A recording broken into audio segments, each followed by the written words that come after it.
नमस्कार, उत्तर प्रदेश की खबरों में आपका स्वागत है। मैं हूं आपके साथ अनुष्का सिंह।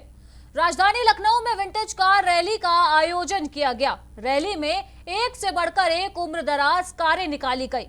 वहीं विंटेज कार रैली के दौरान हर कोई बस कारों को देखता रह गया। शहर के लोगों में विंटेज कारों के प्रति काफी लगाव देखने को मिला। बता दें कि हर साल ये विंटेज कार रैली निकाली जाती है, जहां तरह तरह की एंटीक कारें दिखाई देती हैं।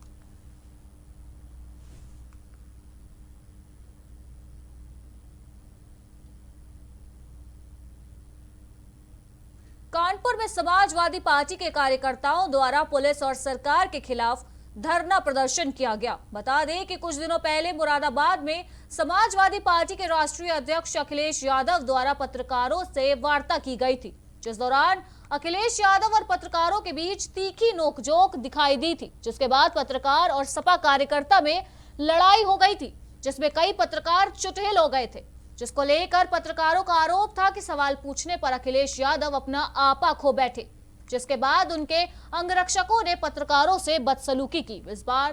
इसके बाद पुलिस ने कार्रवाई करते हुए दोनों पक्षों के खिलाफ मुकदमा दर्ज कर लिया था। पुलिस द्वारा लिखे गए मुकदमे के खिलाफ समाजवादी पार्टी के नगर अध्यक्ष डॉक्टर इमरान की अध्यक्षता में फूलबाग स्थित गांधी प्रतिमा पर हाथों और पैरों में बेड़ियां बांधकर सैकड़ों समाजवादियों ने मौन व्रत रख सरकार नीतियों और पुलिस के खिलाफ प्रदर्शन किया।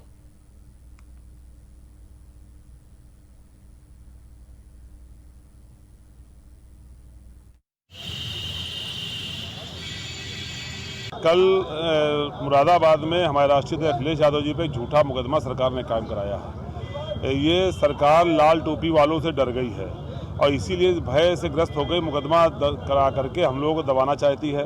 हम लोगों ने आज धरना दे के सरकार को आगाह करने का काम किया कि हम समाजवादी हैं, हम लोग डरते नहीं हैं, हम लोग बेड़ी पहनकर भी काम करने को तैयार हैं। ये हम इनको संदेश देना चाहते हैं कि जब जब संघर्ष पे पहरा हुआ है, संघर्ष और भी गहरा। सीतापुर के नैमिषारण्य में 84 कोसीय होली परिक्रमा मेले का आयोजन किया गया, जहां उप जिलाधिकारी गिरीश ने साधु संत मेला अध्यक्ष महंत भरत दास का फूल मालाओं से स्वागत कर मेले का शुभारंभ किया। बता दें कि इस कार्यक्रम का आयोजन हर साल फाल्गुन मास से लेकर पूर्णिमा तक किया जाता है, जिसमें क्षेत्रीय लोगों से लेकर देश विदेश से आकर गृहस्थ साधु संत घाती घोड़े पालकी पर सवार होकर परिक्रमा करते हैं।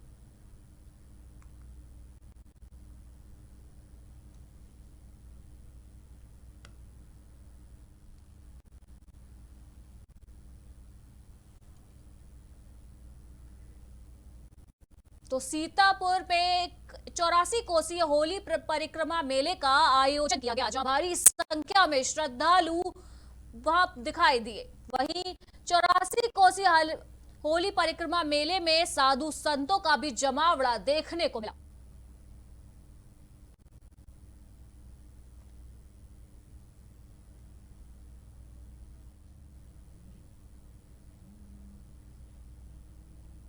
लखनऊ में जर्मन होम्यो क्लिनिक व ARL हेल्थ केयर द्वारा हेल्थ कैंप लगाया गया। इस हेल्थ कैंप द्वारा लगातार आर्थिक रूप से कमजोर लोगों की इलाज में मदद की जा रही है। बता दें कि इस हेल्थ कैंप में मात्र 20 रुपए में डॉक्टर AK त्रिपाठी गरीब और असहाय मरीजों को देखते हैं और उनका इलाज करते हैं। साथ ही उन्हें दवाइयां भी उपलब्ध कराई जाती है।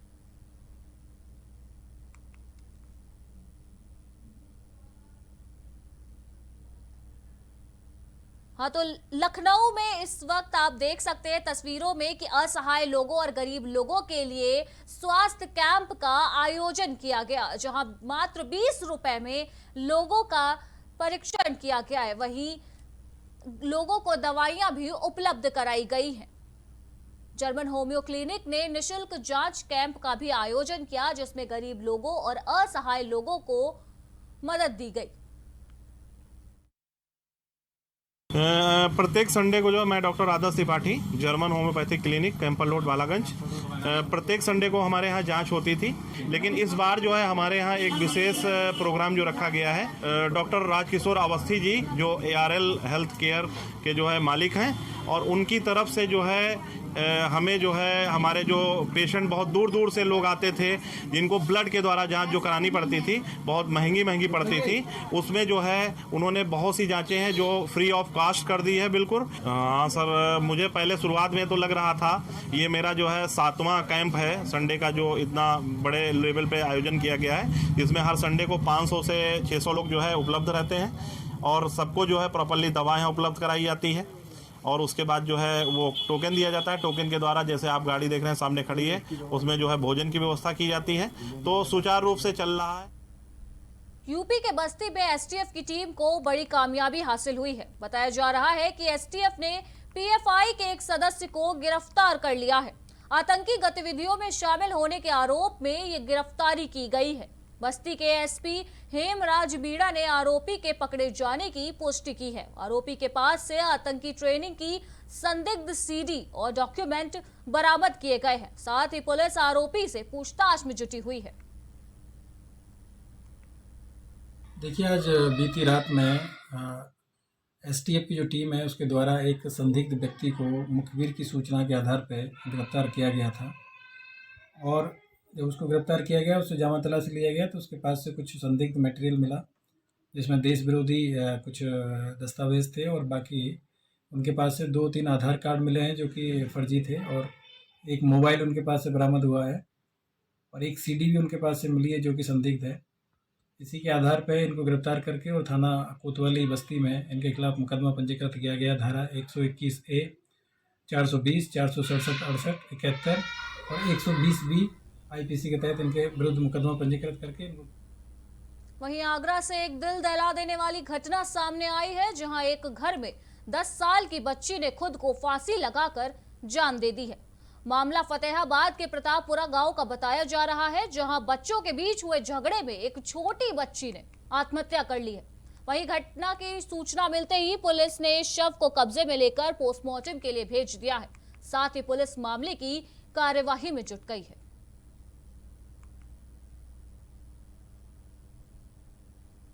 रायबरेली से एक हैरान कर देने वाला मामला सामने आया है, जहां नहर में नहाने गए 2 छात्रों के डूबने की खबर सामने आई है। बताया जा रहा है कि दोनों छात्र पास के ही एक निजी हॉस्टल में रहते थे और हॉस्टल के बाकी छात्रों के साथ नहर में नहाने गए थे।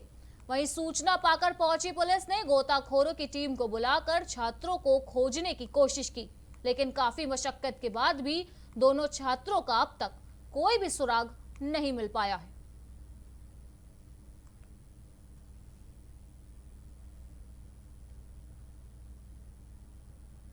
बस्ती के परशुरामपुर थाना क्षेत्र के पुलिस और बदमाशों के बीच भिड़ंत हुई। मुठभेड़ के दौरान 50,000 का इनामिया अभियुक्त गिरफ्तार कर लिया गया है। वहीं घटना के बाद बदमाश के पैर में गोली लग गई है, जिसके बाद पुलिस ने अभियुक्त को स्थानीय अस्पताल में भर्ती कराया है। डॉक्टरों ने अभियुक्त को जिला चिकित्सालय रेफर कर दिया है। वहीं इस मुठभेड़ के दौरान स्क्वाड टीम के हेड कांस्टेबल मनोज राय भी घायल हुए हैं, जिनका इलाज जिला चिकित्सालय में चल रहा है। देखिए, आज थाना परशुरामपुर में हमारी स्वाट टीम और हमारी थाना परशुरामपुर की जो टीम है, इसके द्वारा एक अभियुक्त की मुठभेड़ में गिरफ्तारी हुई है, जिसका नाम है दीपक शुक्ला और ये महनिया छपिया गांव के रहने वाले हैं। थाना छपिया गोंडा के निवासी हैं और इनकी तलाश थी पहले से ही। और आज ये जो नारायणपुर रोड है, भवनार नारायणपुर रोड, इस पर इनकी मुखबिर से सूचना मिली थी जाने की सुबह करीब 4:30 बजे के आसपास में। और इसी पे मुखबिर की सूचना पे पुलिस ने इनकी घेराबंदी की और घेराबंदी में जब इनको रोकने का प्रयास किया गया तो इनके द्वारा पुलिस टीम पे फायर किया गया, जिसमें हमारे एक थाना प्रभारी है उनकी बुलेट प्रूफ जैकेट में और बाकी जो एक कांस्टेबल है उनके आजमगढ़ के गोंदापुर गांव में आरोपियों के खिलाफ कार्यवाही करते हुए पुलिस ने महिलाओं पर कहर बरपाया है। बता दें कि पुलिस ने कार्यवाही करते हुए कई घरों में तोड़फोड़ कर दी और महिलाओं के साथ मारपीट भी की गई। वहीं इस घटना में घायल हुई 4 महिलाएं जिला अस्पताल में भर्ती कराई गई हैं। इसको लेकर महिलाओं का कहना है कि इस कार्यवाही से उन लोगों का कोई संबंध नहीं है, फिर भी उनके ऊपर कहर बरपाया गया है।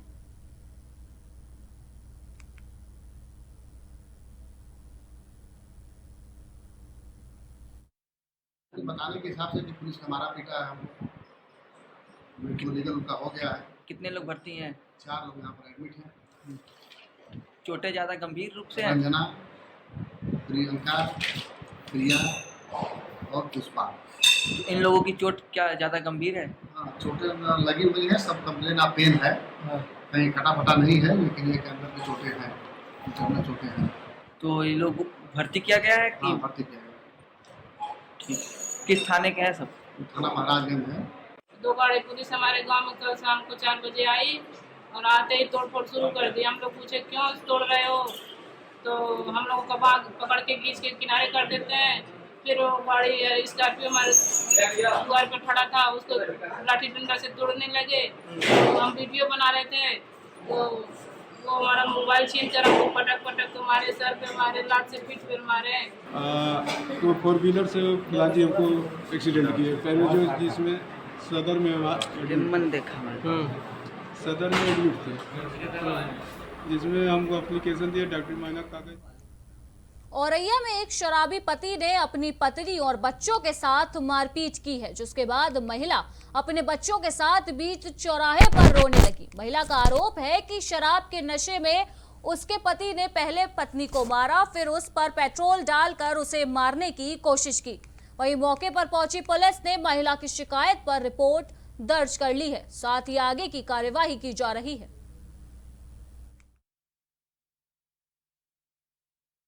ये बनारसी दास मोहल्ला औरैया कस्बे का जो है दंपति के बीच में आपस में विवाद हो रहा था।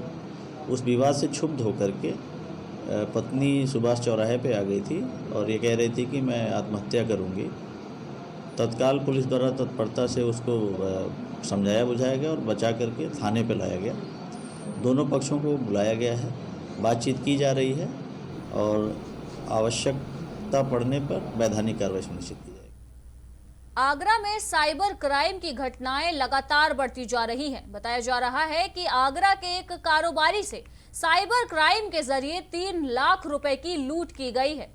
वहीं मामले की सूचना मिलते ही जांच में जुटी पुलिस ने आरोपी का पता लगा लिया है। साथ ही पुलिस पूछताछ में पता चला है कि आरोपी दिल्ली यूनिवर्सिटी का छात्र है और आरोपी ने अपने पिता की कंपनी में हुए नुकसान की भरपाई करने के लिए यह अपराध किया था।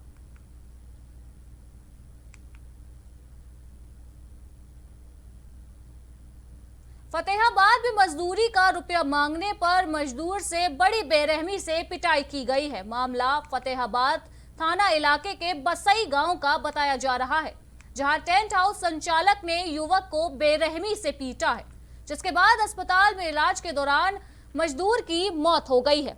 वहीं युवक के परिजनों ने टेंट हाउस संचालक के खिलाफ थाने में रिपोर्ट दर्ज कराई है। साथ ही पुलिस ने शव को पोस्टमार्टम के लिए भेज मामले की कार्यवाही शुरू कर दी है। ताजनगरी आगरा में चोरों के हौसले बुलंद होते जा रहे हैं। खबर थाना ताजगंज के देवरी चौराहे का है, जहां कुछ चोर रात के अंधेरे में एक मोबाइल शॉप से लाखों रुपए का सामान लेकर गायब हो गए। दुकान के मालिक के मुताबिक दुकान से 40 मोबाइल और लैपटॉप सहित 20,000 नकदी की चोरी हुई है। वहीं पुलिस ने मामला दर्ज कर चोरों की तलाश शुरू कर दी है।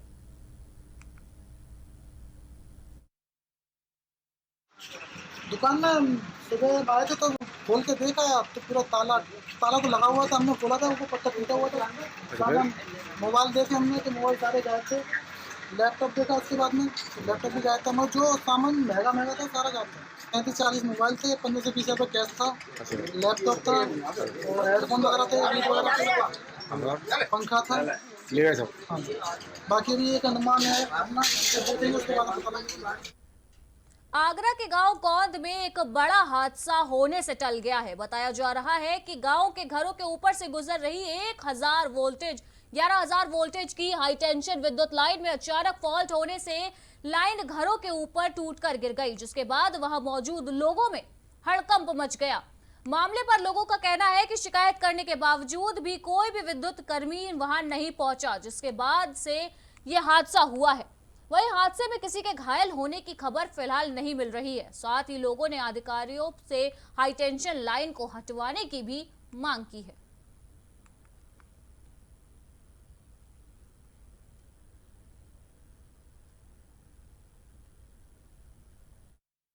हमारे घर के ऊपर जो 11,000 के तार है वो टूटे गिर पाया है।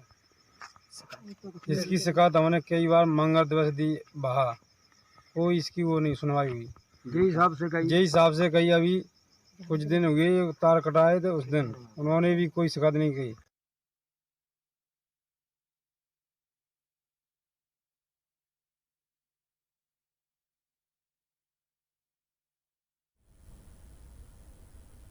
पूर्व सीएम अखिलेश यादव पर हुई एफआईआर के विरोध में सपा कार्यकर्ताओं ने प्रदर्शन किया है। लखनऊ के हजरतगंज में गांधी प्रतिमा पर समाजवादी पार्टी के कार्यकर्ताओं ने जमकर विरोध जताया है। साथ ही हाथों में बैनर पोस्टर लेकर सरकार के खिलाफ जमकर नारेबाजी की है। वहीं विरोध के दौरान कार्यकर्ताओं और पुलिस के बीच तीखी नोकझोंक भी दिखाई दी।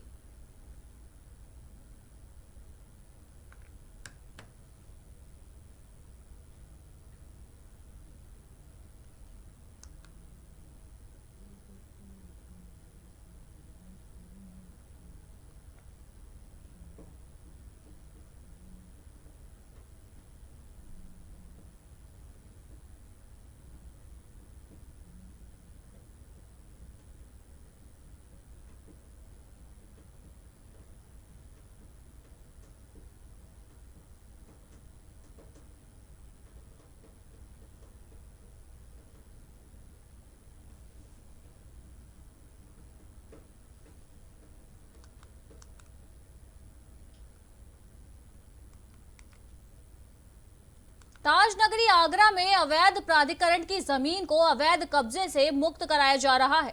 दरअसल आगरा विकास प्राधिकरण लगातार निर्माणों के खिलाफ कार्यवाही कर रही है।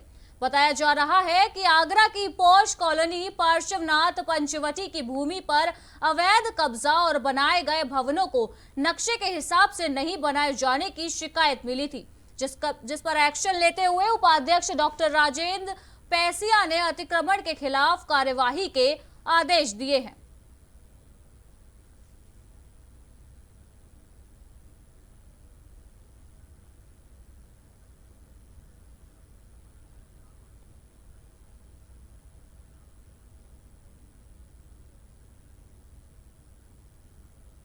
और आगरा की इस खबर पर हमारे संवाददाता ने जायजा लिया है, तो चलिए जोड़ जाते हैं आपको इस खबर के साथ। आगरा के फेज 2 में पंचवटी पार्षद नाम से एक कॉलोनी बिल्डर द्वारा विकसित की गई थी, जिसकी शिकायत लगातार आगरा विकास प्राधिकरण के उपाध्यक्ष को की जा रही थी, जिसके बाद आगरा विकास प्राधिकरण के उपाध्यक्ष डॉक्टर राजेंद्र पैसिया ने स्वयं पंचवटी का आकर दौरा किया, निरीक्षण किया और अपने अधीनस्थ अधिकारियों को यहाँ पर उचित कार्रवाई करने के निर्देश भी दिए हैं। यहाँ इस कॉलोनी की लगातार शिकायतें इस चीज़ की विकास प्राधिकरण के पास जा रही थी कि बिल्डर द्वारा यहाँ पर सड़क के भाग और फुटपाथ समेत नाले पर अतिक्रमण कर उस पर पार्किंग बना दी गई है और जो बिल्डिंग यहाँ बनाई गई हैं वो नक्शे के विपरीत बनाई गई हैं। आज हमारी प्राइम टीवी की टीम यहाँ मौके पर आपको ग्राउंड जीरो की रिपोर्ट से पूरा बताएगी विस्तार से कि किस किस तरीके से पंचवटी पार्श्वनाथ के बिल्डर के द्वारा यहाँ पर अवैध कब्जा किस रूप में किया गया है। आप देख सकते हैं सड़क के उस ओर ये डिवाइडर बना हुआ है, जिस डिवाइडर से लेकर यहाँ मैं इस ओर दिखाना कहूँगा कैमरामैन से, ये एडीए द्वारा निर्मित फुटपाथ बनाया गया है। इस फुटपाथ की दूरी लगभग मेरे ख्याल से 5 फीट की होगी और उस डिवाइडर से लेकर यहाँ फुटपाथ तक जो दूरी है वो 70 फुट की है। ये सड़क जो एडीए के मानकों के अनुसार 45 मीटर की चौड़ी है, जिसमें 10 फुट का लगभग फुटपाथ है। बाकी पर दोनों साइड में आधा आधा रोड को बनाया गया है। मैं आपको दिखाना चाहूँगा इसके बाद में जो फुटपाथ जो एडीए द्वारा बनाया गया है, उसके बाद यहाँ पर ये नाला है। ये नाले की आप स्थिति देखकर हैरान हो जाएंगे। इस नाले में ऊपर तक सिल्ट भरी हुई है, मलबा भरा हुआ है। देखिए इसमें कोई जानवर भी शायद मेरे ख्याल से पड़ा हुआ है। आप इस स्थिति को देखकर ये बिल्कुल देख सकते हैं किस तरीके से कि यहाँ कब सफाई हुई होगी या कब इसका कोई भी समाधान, मलबा निकाला गया हो या सिल्ट इसकी निकाली गई हो। ऐसा कोई भी काम यहाँ नहीं किया गया है। अब हम आपको बताते हैं कि ये नाला जो ऊपर तक भरा हुआ है इसका क्या कारण है। ये नाला यहाँ जो भरा हुआ है इसका कारण जो यहाँ पंचवटी कि कॉलोनी जो बनी हुई है उसके द्वारा अवैध रूप से जो अतिक्रमण किया गया है वो इसका मुख्य कारण है।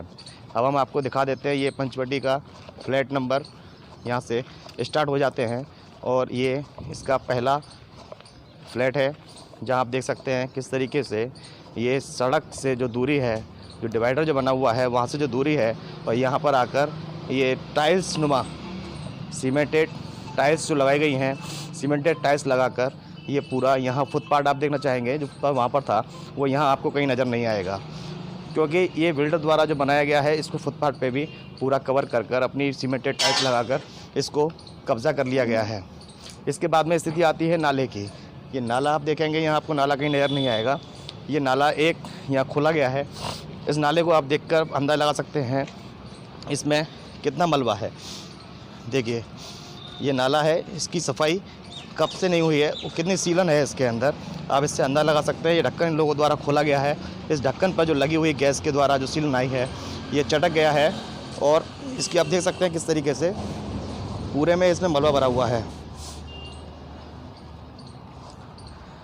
अब आगे हम बताएं आपको, इस बिल्डर द्वारा जो ये कॉलोनी को विकसित किया गया है, इस कॉलोनी में बिल्डर द्वारा जहाँ सीमेंटेड टाइल्स लगाई गई हैं तो वहीं ये लोहे के पिलर जो मैं आपको दिखाना चाहता हूँ, ये लोहे के पिलर लगाकर और ये जंजीर डालकर, ये जंजीर है, इस जंजीरों को डालकर यहाँ पूरा एक तरीके से सड़क का जो भाग है, फुटपाथ, सड़क और नाला, उस सब को यहाँ अवैध रूप से अतिक्रमण कर कर और यहाँ अपनी पार्किंग बना दी गई है।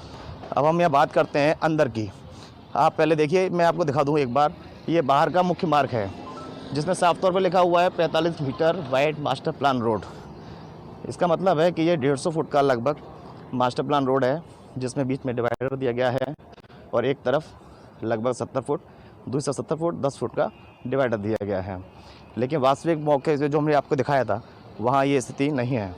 अब बात करते हैं, अब ये मुख्य द्वार बनाया गया है, इसके बाद में इस कॉलोनी में जो बताया गया है 9 मीटर का रोड। अब हम आपको इसकी वास्तविक स्थिति से आपको अवगत करा देते हैं। ये कॉलोनी का मुख्य द्वार है जहाँ ये गाड़ियाँ प्रवेश कर रही हैं। उसके साथ ही हम आपको दिखा देते हैं कि जो ये मार्ग बनाया गया है, ये एडीए द्वारा जो मानचित्र स्वीकृत कराया गया है उसमें ये मार्ग 9 मीटर का है। लेकिन आप यहाँ मौजूद हालात देख सकते हैं कि कहाँ आपको यहाँ 9 मीटर का कहीं मार्ग नज़र नहीं आता। जो ये मार्ग बनाया गया है, इस मार्ग को लगभग इसकी जो दूरी होगी वो 6 से 7 मीटर की ही लगभग होगी। वाकई की जो जगह है, यहाँ बिल्डर द्वारा जितने भी मकान विकसित किए गए हैं, आप देख सकते हैं यहाँ पार्किंग की क्या व्यवस्था है। यहाँ पार्किंग की कोई व्यवस्था नहीं है। आधी गाड़ियाँ फुटपाथ पे ऊपर, जहाँ पैदल चलने वाले लोगों के लिए जो स्थान होना चाहिए, वहाँ पर गाड़ियों को पार्क कर कर मजबूरी में यहाँ के लोगों को अपनी गाड़ियाँ खड़ी करनी पड़ती हैं।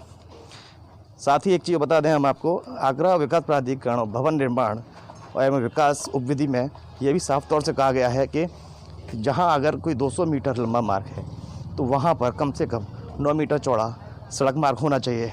लेकिन आप यहां देख सकते हैं, यहां 9 मीटर चौड़ा कोई मार्ग नहीं है, गाड़ी की पार्क करने की व्यवस्था भी कोई नहीं है। और यहाँ देखिए, दूसरी चीज़ हम आपको दिखा देते हैं, पंचवटी में अंदर ये कार्य चल रहा है, यहाँ खुदाई का चल रहा है, इसकी भी शायद परमिशन इन लोगों के पास है या नहीं, इसकी जानकारी फ़िलहाल हमको नहीं है। लेकिन फिर भी जो ये सड़क मार्ग खोदा गया है, खोदकर यहाँ किसी का विकास कार्य किया जा रहा है, ये भी एक उपविधि का एक अंग है कि जब बिल्डर किसी कॉलोनी को विकसित करता है तो उसको ये सारे मानकों को पहले ही पूर्ण कर लेना चाहिए। जो पाइपलाइन या बिजली लाइन, कोई भी चीज़ ऐसी जो बाद में डाली जाए, उसके लिए पहले से स्थान निहित करके छोड़े जाते हैं। लेकिन मौजूदा स्थिति में यहाँ पंचवटी कॉलोनी के अंदर ऐसी कोई स्थिति नहीं देखी गई जिससे ये सिद्ध नहीं होता हो कि यहाँ बिल्डर द्वारा कोई अवैध निर्माण नहीं किया गया है। अब देखने वाली बात होगी, जिस तरीके से आगरा विकास प्राधिकरण के उपाध्यक्ष डॉक्टर राजन पेसिया ताबड़तोड़ कार्रवाइयाँ कर रहे हैं, अवैध निर्माणों के जो कब्जे बिल्डरों द्वारा किए गए थे उनको हटा रहे हैं, लगातार उन पर कार्रवाइयाँ कर रहे हैं, बिल्डिंगों को सील करने की कार्रवाइयाँ कर रहे हैं। अब देखने वाली बात होगी कि इस पंचवटी बिल्डर के ऊपर कब तक आगरा विकास प्राधिकरण के बीसी डॉक्टर राजन पेसिया अपनी कार्रवाई करते हैं। आगरा से Amit Sharma, prime TV news.